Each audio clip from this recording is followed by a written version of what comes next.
হতে পারে? খুব দ্রুত সময়ের মধ্যে আপনারা সুসংবাদ পাবেন, আশা করি আপনাদেরকে জানাতে পারবো।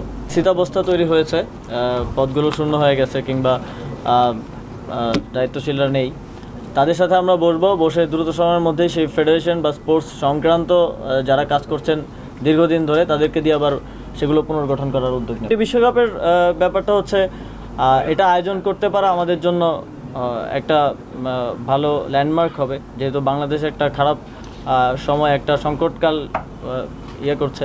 আবার একই সাথে যারা আমাদের মেহমান হয়ে আসবেন তাদের নিরাপত্তা নিশ্চিত করাটাও আমাদের দায়িত্ব।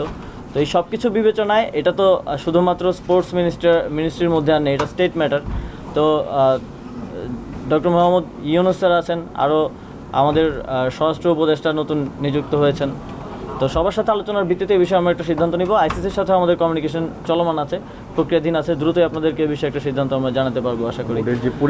আর বোর্ডের পরিবর্তনের বিষয়ে আমরা তো প্রথম থেকে বলে আসছি যে আমরা রিফরমেশন করব সিস্টেমে, ব্যক্তির না। তবে সিস্টেমকে যারা কারাপ্ট করেছে তাদের ব্যাপারেও পরিবর্তন আসবে, এটাও সুনিশ্চিত।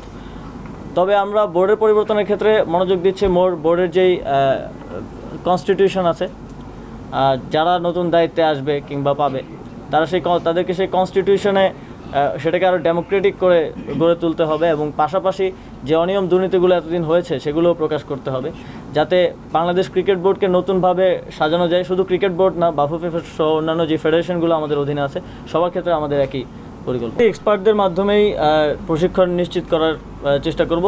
তো প্রাথমিকভাবে যদি বাংলাদেশে সেই ফ্যাকাল্টি পাওয়া না যায়, সেক্ষেত্রে আমরা দেশের বাইরে থেকে এক্সপার্টদেরকে নিয়ে আসবো। ভাবনার জায়গাটা তো স্পষ্টভাবেই বলা আছে যে পিক পারফরমেন্সের জায়গায় আমরা একটু দুর্বলতা আছে আমাদের, এবং আমরা যখন ইন্টারন্যাশনাল বিভিন্ন প্রতিযোগিতায় আমাদের অ্যাথলিটরা যান, আমরা সেখান থেকে আশানুরূপ সাফল্য অর্জন করতে পারি না। সেই জায়গাটাকে অ্যাড্রেস করার জন্য এই ইনস্টিটিউট দিয়েছি। এই ব্যাপারে আমরা একটা কমিটি করে দিব, যারা এই স্পোর্টস ইনস্টিটিউটের স্পেসিফিক কার্যক্ষেত্র কোনগুলো হবে এবং কারা এখানে কোর্স করার কিংবা প্রশিক্ষণ নেওয়ার সুযোগ পাবে সেটা তারা নির্ধারিত করবে, এবং বিস্তারিত একটা রিপোর্ট প্রকাশ করা হবে। দ্রুত সময়ের মধ্যে কাজ শুরু করার জন্য আমরা দেখব যে আমাদের যে এক্সিস্টিং ইনফ্রাস্ট্রাকচার আছে তার মধ্যে যদি করা সম্ভব হয় আমরা সেটাই প্রেফার করব। যদি তা না হয় সেক্ষেত্রে আমরা বিকল্পভাবে ভবন নির্মাণের মাধ্যমে সেখানে কার্যক্রম শুরু করব।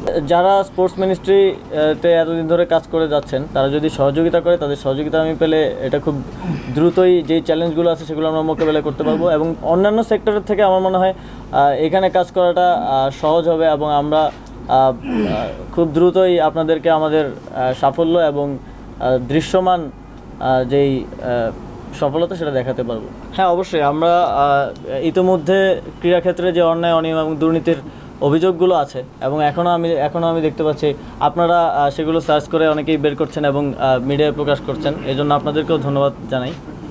এই বিষয়গুলোতে আমরা তদন্ত করব, এবং যারা দায়ী তাদের বিরুদ্ধে ব্যবস্থা নেওয়া হবে, এবং ভবিষ্যতে যাতে এরকম কোনো ঘটনা না ঘটে সেজন্য ইতিমধ্যে আমি বিসিবির সংশ্লিষ্ট এবং ক্রিকেট সংশ্লিষ্ট যাদের সাথেই কথা বলেছি যে যেই গঠনতন্ত্র আছে আমাদের প্রত্যেকটি ফেডারেশনের, সেই গঠনতন্ত্রগুলোও যাতে ডেমোক্রেটিক হয় এবং সেখানেও যাতে একনায়কতন্ত্র চর্চা করার সুযোগ না থাকে, সেভাবে সেগুলোকেও পুনর্গঠন করার আমাদের পরিকল্পনা আছে।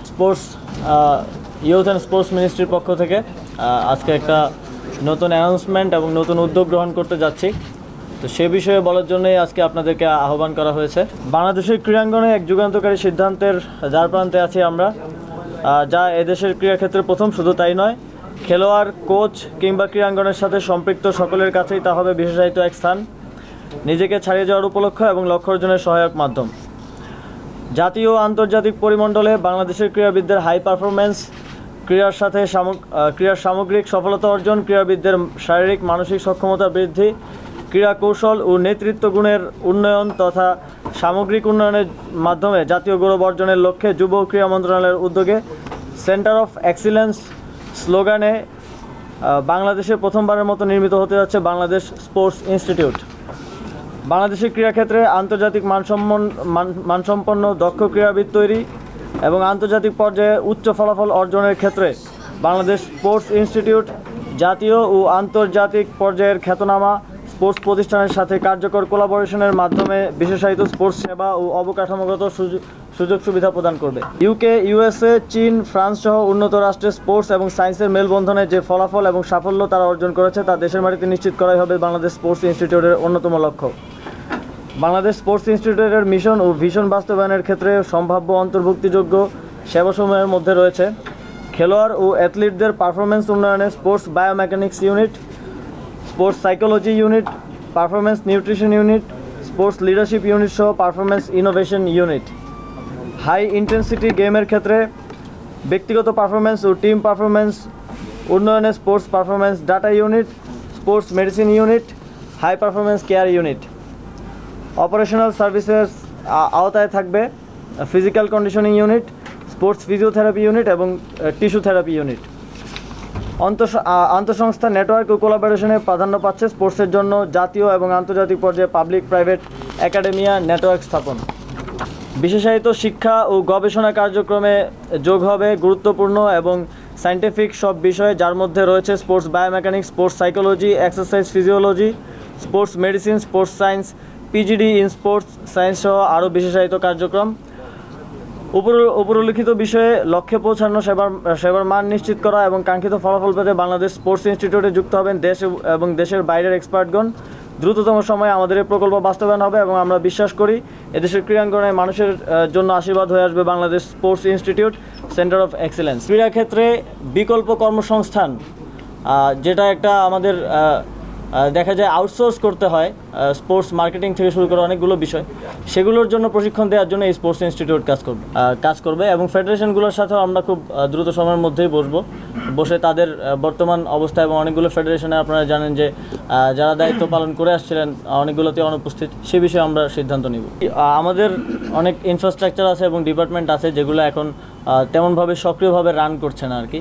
তো আমরা সেগুলোকে সক্রিয় করার জন্য সর্বোচ্চ চেষ্টা করব এবং এক্সিস্টিং যা আছে তাকে সর্বোচ্চ সক্রিয় করার চেষ্টা করা হবে এবং যেগুলো এক্সিস্টিং না অলরেডি, যেগুলো আমাদের এখানে নেই, সেগুলোই এই ইনস্টিটিউট কাজ করবে এবং সেগুলোর জন্য ইন্সপেকশন করে আসলে এটা বের করা হবে যে কোন কোন ক্ষেত্রে কাজ করার সুযোগ আছে। আমরা স্পোর্টসকে রাজনৈতিক প্রভাবমুক্ত করার একটা এজেন্ডা আমাদের আছে এবং সেই জন্য আমরা একটা সার্চ কমিটি গঠন করে দিব, যারা প্রত্যেকটা ফেডারেশনের বর্তমান অবস্থা, যারা কাজ করছেন, যারা দায়িত্বশীল আছেন তারা আছেন কিনা এবং তাদের ব্যাকগ্রাউন্ড কি, তারা কোন বেসিসে সেখানে আছেন, সেগুলো নিয়ে তারা রিপোর্ট প্রকাশ করবে এবং আমরা যার সাথে যেই স্পোর্টসের সাথে যেই সংযুক্ত এবং কাজ করে আসছেন তাদেরকে দিয়ে এই ফেডারেশনগুলোকে ঢেলে সাজাবো। রাজনৈতিক সংশ্লিষ্টতা আমরা সর্বোচ্চ কমিয়ে আনার চেষ্টা করব।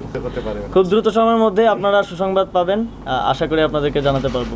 সে কোনো নিশ্চয়তা কিংবা বক্তব্য পাইনি।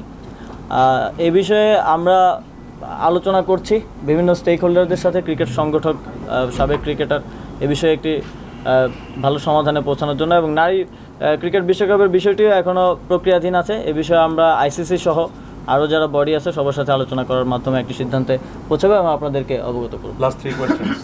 যে আমাদের ফুটবল, ক্রিকেট এবং অলিম্পিক ছাড়া বাকি সবগুলো ফেডারেশনের প্রেসিডেন্ট কিন্তু গভর্নমেন্ট থেকে নিয়োগপ্রাপ্ত, দে আর নট ইলেক্টেড।